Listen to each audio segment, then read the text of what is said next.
All right, we have a star that is out. This is tomorrow's paper. Why Raila team is no longer at ease. We read this story for you as well. And this is the headline, Why Raila team is no longer at ease.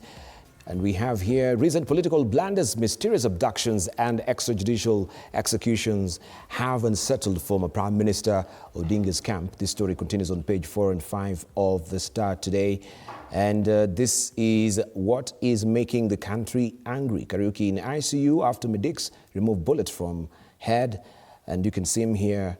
Let me try and zoom it so that you can see.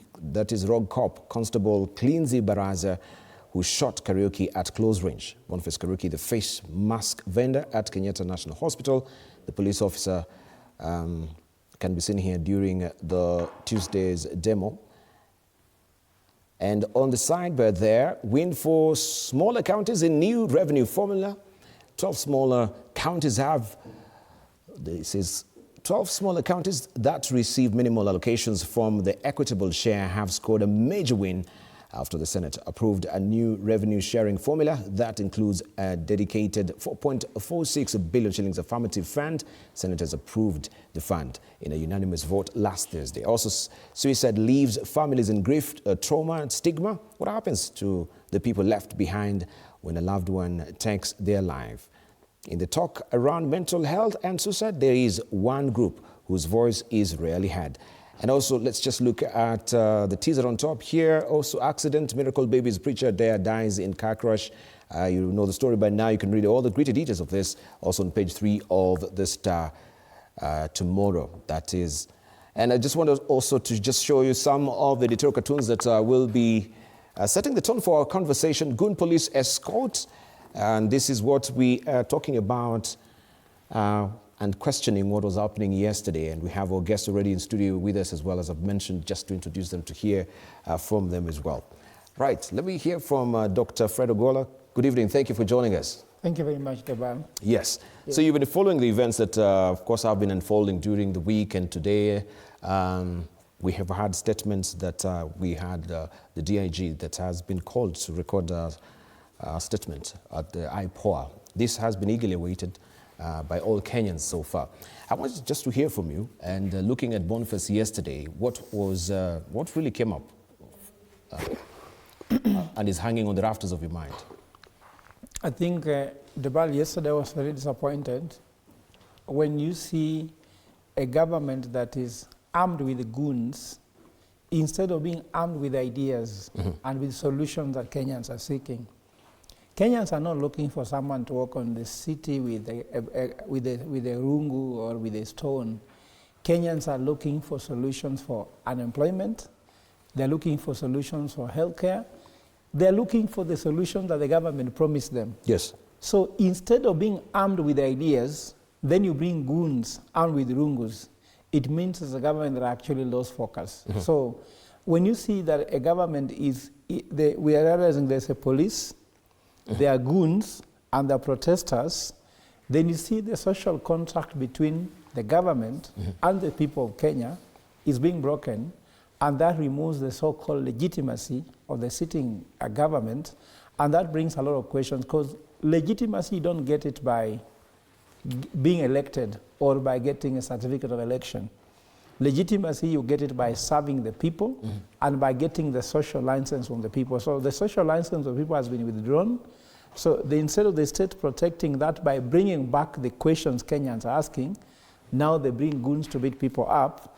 And I think that the Kenyan government is deteriorating. And I can say that it's a plane on a nosedive, Nebal.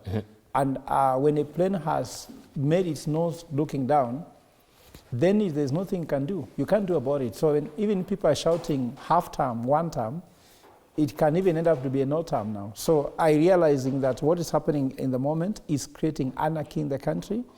Every Kenyan is watching their shoulders, which is not a good thing. A government has failed to deliver what is their core mandate. You know, national security is so important. Even to enjoy development, you need national security. And when you can hear that somebody in government is planning to bring goons to beat people, yes, and when you see policemen running with laptops from shops, I think for me it's not a very good picture. But later on, given a time, I'll try to explain later what I think could be done in the police, but for now, that's my sentiment. Thank you. Professor Alfred Omae, you've heard that the president is saying that the broad-based government is God-sent. And now we can see also on the other side that there's a threat because of the police brutality, that it could create a wide chasm between the Kenya Kwanza government and also the ODM in this particular broad-based government. So what really came up to your mind as well when you heard that this is a God-sent government? This broad-based government is God-sent. I think, I don't want to speak on behalf of God.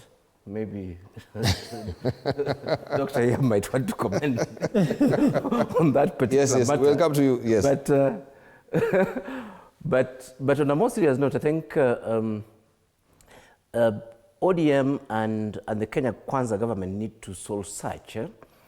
And building on the same sentiments that Professor Gola has put on the table there, I look at the people running government and I look at the behavior of these people, and you wonder whether these people understand in a very fundamental way what the state is, the role of the state in relation to violence, the role of the state and the impact of the state, on these other violent actors. In fact, let me call them non-state violent merchants, if you can call it that way. Political economy theory, and not just theory, state is actually established through monopoly of violence. Yes. We see that in countries where people are fighting for power. The one that dominates eventually takes over. We see this in situations of coup, but ironically, it is exactly the same situation in a democracy. The role of the state normally is to monopolize violence, to ensure that nobody exercises violence but the state. But now when you come to democratic states, you cannot go every day, caning people and expect that they'll work and you generate taxes. So again, as Professor was saying there, what does the state then do? So in democratic states, what you do is that you ensure that you exercise your monopoly of violence through a social contract.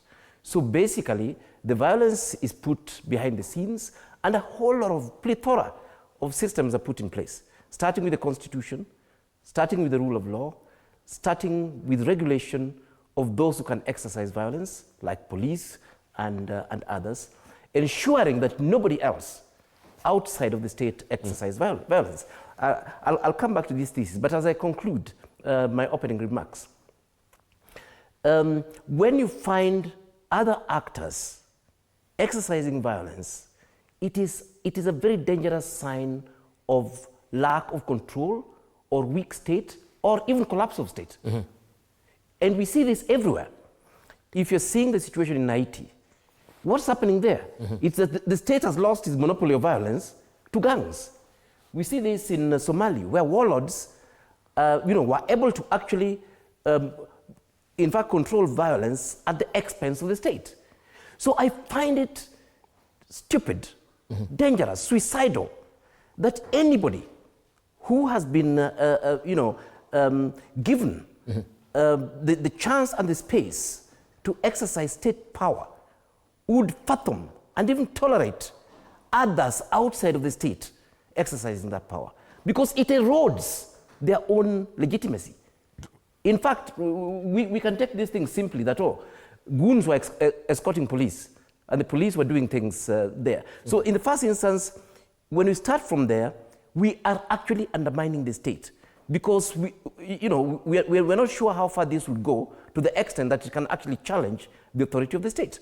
Secondly, those in the state, all of them, from the military to the police to general service, everybody, to watchmen, anybody in the state that has some responsibility, in terms of control of violence, in a democratic system, are controlled quite carefully what they can do. That's why, again, we have a plethora of laws that tell you how the police command works, what a policeman can do, and what they cannot do, and what other people can do and what they cannot do. So again, when you have the agents of state acting outside of the law, my thesis is that they are actually eroding and challenging the authority of the state. In fact, for me, these I would call them seeds. Of course, if I can use that terminology. This is basically defiance of the state as far as I'm concerned. When a policeman can loot, that's defiance of the state. When a policeman can shoot a civilian against the law, that's defiance of the state. When a policeman can kill somebody in custody, that's defiance of the state. So the bigger picture and the message I want to send to the political class is that do not try, number one, to exercise violence out of the law. It is against your own interest. Because once other characters get into that space and you're not able to control them, your own legitimacy as a state is a threat. But I don't think this is what politicians, I don't think politicians see this, because what we normally do as Kenyan politicians, these guys are used to funding violence. We're crying here in 2008 when the Kenyan state was actually collapsing and we had to ask for salvation. What happened? What actually happened was that violence was being exercised out of the state. It was as simple as that. That is all that happened there, so that the Kenyan state could not control this violence. And ironically, some of the people who are implicated in this violence was our current president, who should know better.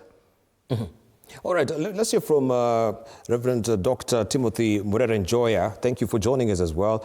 I want just to begin where I'd asked that particular question. We've heard from the president that he is fervently believing that the broad-based government is God-sent.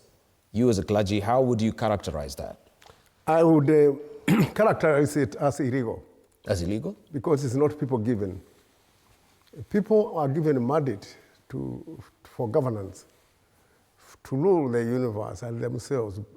In Genesis chapter 1, verse 26, when God created humanity, both men and women, in his own likeness, and gave them dominion, God self-delegated himself, his power to the people. And the people decided that they can delegate or share some of the power to the state. The state has no power, only it owes it to the people. Correct. And when the state surrenders that power or shares with the criminals to whom the people have not delegated power, it loses legitimacy. Correct. So all I'm saying is that we are repeating at the moment, or regurgitating, or resurrecting, or what you can say, reincarnating the situation where Kenya has lost, the state has lost its statehood. It has lost its legitimacy or right of being a state, and it becomes a thug or some criminal, or surrenders or is unable to exercise that mandate God gave to the people, and which they can share with the some of themselves, so as to do other things. That's why they pay taxes, to sustain that which they have hired. And you can see even if it's a criminal to bribe people to elect you, because people are electing you through God's given mandate.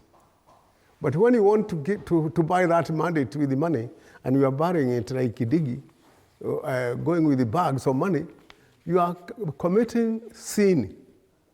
You are against God, because God is the one who gives mandate to the people to give you. Why should you buy it from the people or bribe them? So I'm saying that now let's be very, very clear that the state, when you challenge its legitimacy, its lack of being statehood, when you talk of, especially when like the present one is a kleptocracy, rules by stealing. Not stealing simply money and the taxes, stealing of power from the people, which is not mandated and given to them by use of violence. So when you have a kleptocracy, that's Greek words. Kleptos meaning thief, and kras means rule or ruler. When you have a thief ruling you, it means he doesn't not owe the mandate and the authority to rule you from you. So all I'm trying to say that some people you say Jesus claimed the same mandate from God. The Spirit of God has anointed me to proclaim justice to the people, to free captives, and to liberate the oppressed. If Jesus Christ could claim to owe mandate to God, who else? And the same mandate we owe from God, and we are delegating to some people by hiring them, by electing them. Why should they buy it or bribe us to give them what should be given freely and by choice? But let me ask you, Dr. Joya, because the church has been smack dab in the middle of instilling this particular government, right? We had from the beginning, the church was saying, you know, this is the God's voice. This is the God's choice. Where did it lose its prophetic voice, and also where did it lose its discernment? I think my director is telling me to take a short break. You mull over that. We take a short break. When we circle back, of course, we shall ask you that particular question, because we've heard also from the clergy right now, everyone was talking about the church, the way they're not quick off the mark to give their responses to what is ongoing in the country. But we'll also just put that question to Reverend Timothy Muren Joya to tell us, where did the church also lose its prophetic voice and discernment when it comes to political matters in the country? We take a short break. You're watching Insight here on TV 47.